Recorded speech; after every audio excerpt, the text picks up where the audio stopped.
Welcome to the Hinterlands. This weekly show whips together stories from the hinterlands of Nepal. Takes you beyond the cities and highways into the heart of Nepal's rural landscapes. It's a country alive with stories, laughter, ideas, and everyday magic.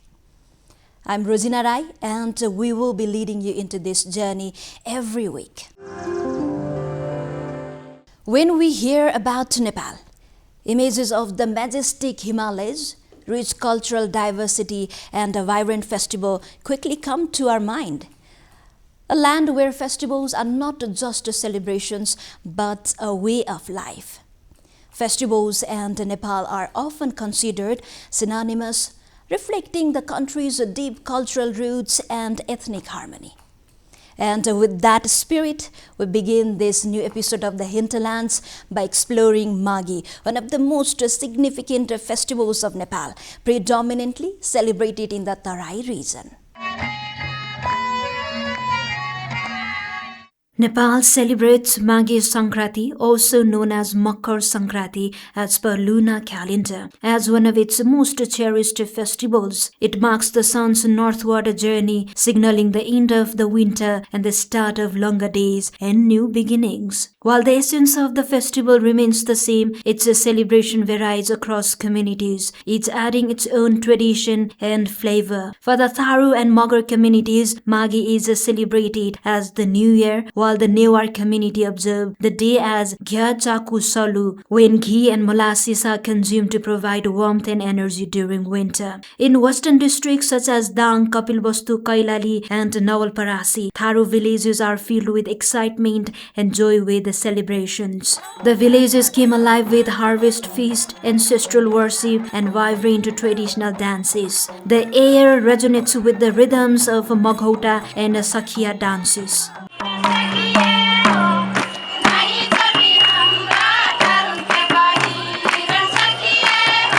Homes are filled with the aroma of special ethnic delicacies like dhikri, fish, snail, pork, and wild boar, accompanied by homemade rice or millet wine. During this time, villagers also select annual leaders such as the Badghar, watchman, and Guruba, who guides the community in development, security, and religious affairs. Meanwhile, in the hilly regions of Nepal, including Thankuta, Tanahu, Lomjung, and Magdi, the Magar community celebrates Magi with equal enthusiasm. Dressed in their traditional attire, they perform the ancestral dance, filling with the streets with joy and color. The celebrations often begin with the rally featuring Kaura and Jhaure performances, leading to the main festival venue such as Damoli. Ethnic dishes like bara, roasted soyabeans, gundruk, and taro offer a unique taste of the region. Magi Sankranti is more than just a festival, it is a spiritual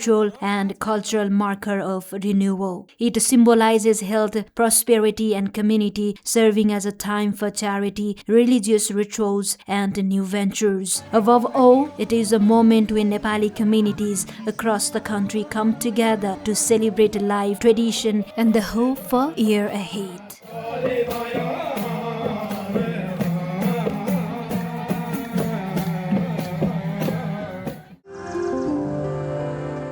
That was a glimpse into the vibrant Magi festival celebrated across Nepal. And now we reconnect to you with one of Magi's most significant traditions. The election of the Badghar or village chief, along with other key leaders responsible for guiding and safeguarding the Tharu community. Different from the country's formal political appointments, this practice is deeply rooted in Tharu customs and reflects a legacy passed down through generations. Held after the Grand Magi New Year celebrations, this important activity highlights the community's collective decision-making and cultural continuity. The Magi festival, a grand celebration of the Tharo community as a new year in Nepal, concludes with great fervor. However, Tharo villages across the western Nepal, including Kanchanpur, continue to buzz with important activities. Following the festival, one of the most significant traditions of the year takes place, selecting the village leader known as the Badghar. Alongside the Badghar, other community leaders such as the Chowkidar, watchman, Lekhandas, record keeper and the guru teacher are also selected. Villager gathers in open spaces discussing, debating and reflecting on the past year. The work accomplished, the challenges faced and the lessons learned are all carefully reviewed before any decision is made. Then through majority consensus and open dialogue, a new Badghar is chosen. This system acts as a grassroots democratic customary organization responsible for planning, developing and resolving disputes within Tharo villages and the community entire. The process is also a living example of Tharo democracy, where every voice is heard and every contribution matters. Traditionally led by men, the role of women in leadership is growing nowadays, and young people are increasingly stepping forward, eager to contribute to their communities. From resolving disputes to overseeing development projects and guiding cultural and collective activities, the Badghar's role is central to village life. But this tradition is about more than leadership alone. It is about unity, identity and the continuity of their culture. Through this annual ritual, the Tharo community of Nepal remains connected to its roots, bound together by shared responsibility, shared heritage and shared celebrations. Even today, the selections of the Badghar keeps the spirit of the village alive, ensuring that traditions endure and that the community moves forward together. Now we turn to a different report from Nepal's far western region, raising serious concerns over earthquake safety and preparedness, as the country observed the 28th National Earthquake Safety Day. While marking the day, experts emphasized the urgent need for earthquake-resistant constructions and the strict enforcement of building and land use regulations. And this leaves a pressing question. Is Nepal truly prepared for another unexpected tremor, unlike the devastating earthquake of 2015?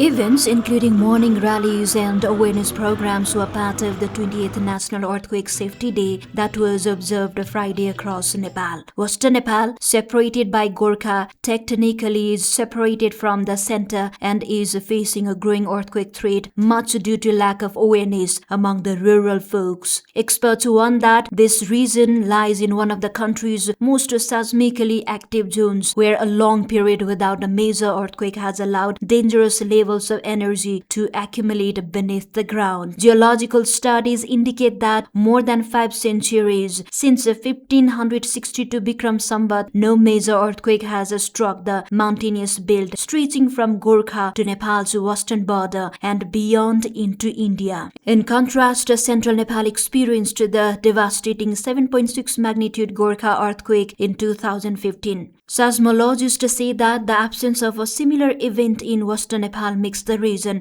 particularly vulnerable to a powerful future earthquake. सुदूरपश्चिममा भूकम्पको जोखिम बढी छ, आउने जोखिम बढी छ।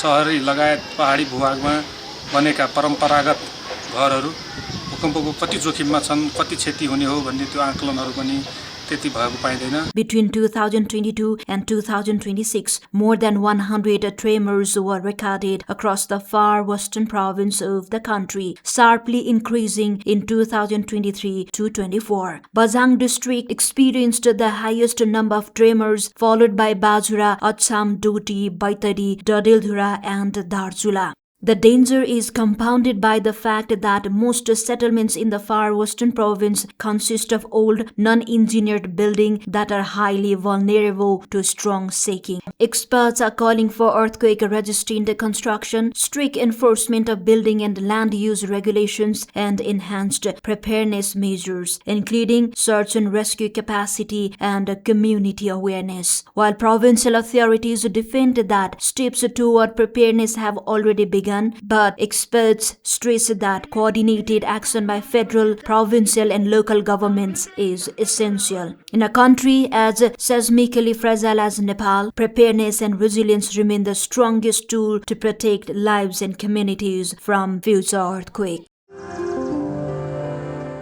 We have discussed Nepal's Magi festival, the tradition of electing the Budgar, and concerns over earthquake safety. Now, shifting focus in the hinterlands, we turn to a critical governance issue, the budget performance of Nepal's Sudur Paschim province. Despite more than half of the fiscal year having passed, the Sudur Paschim provincial government has spent only around 10% of its total budget, raising serious questions about financial management, development, delays and administrative efficiency. In this report, we take a closer look at the reasons behind the poor budget execution and the sectors most affected.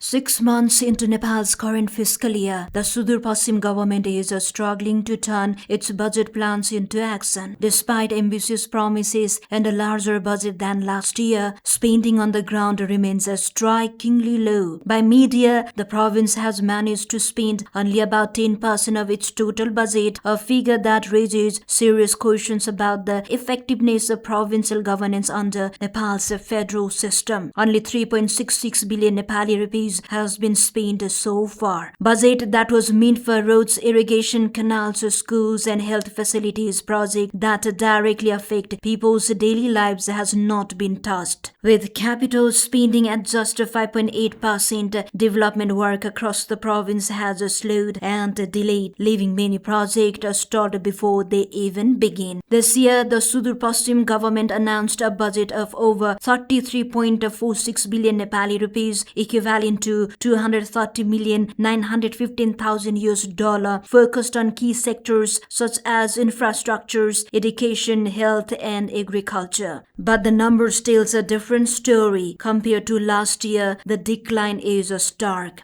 At this point in the previous fiscal year, nearly 22% of the budget had already been spent. The most worrying sign lies in capital expenditure, while this year the province has barely retouched half that level. Most of this went toward routine administrative expenses, while then a fraction reached development projects. Even ministries with the largest budgets, physical infrastructure, social development, and agriculture have fallen short of their spending targets. Officials say recent disruption, including the Gen Z movement, slowed administrative process and delayed project implementation. जुन क्षति भएको थियो संरचनाहरू ती कुराहरू मिलाउने कामहरू भइरहेका छ मन्त्रालयको समन्वय उहाँहरूले गरिराख्नु भएको छ र दोस्रो भनेको अब बाँकी रहेको अवधिमा खर्च कसरी बढाउन सकिन्छ कार्यान्वयन प्रक्रियालाई कसरी अगाडि बढाउन सकिन्छ भन्ने कुरामा कार्ययोजनाहरू माग गर्ने काम भएको छ. As the time runs out, the risk grows that development spending will be rushed toward the end of the fiscal year, a familiar pattern undermining both the quality of development and public trust in federal governance every year. The slow pace of budget execution highlights a persistent gap between planning and implementation in Nepal's provincial governments.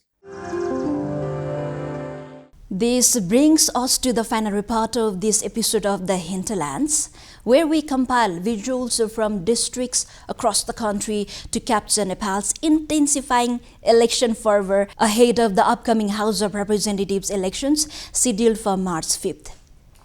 As candidate registration open across all 165 constituencies, Nepal has stepped into the election season with a mix of anticipation, speculation, and skepticism. These high-stakes contests are shaping up to be among the most competitive in recent memory, drawing attentions not only nationwide but also from the international community. Candidacy registration under the first-past-the-post system for Nepal's upcoming House of Representatives elections completed peacefully today. The filings mark the formal beginning of what is shaping up to be one of the most anticipated electoral contests in recent history of the country. Among the heavyweights still contesting the elections are CPN-UML Chair KP Sharma Oli from Chhapa 5, former Prime Minister Pushpa Kamal Dahal from Rukum East 1, 1, former Prime Minister Madhav Kumar Nepal from Rautarhut 1, Nepali Congress leader Gagan Thapa from Sarlahi 4, and Rashtriya Swatantra Party chair Rabi Lamizhane from Chitwan 2. The contest in eastern Nepal's Jhapa 5 has become the talk of the nation. The former Prime Minister and CPN UML chair KP Sharma Oli faces a direct challenge from former Kathmandu Mayor Balendra Saha. The Rashtriya Swatantra Party RSP has positioned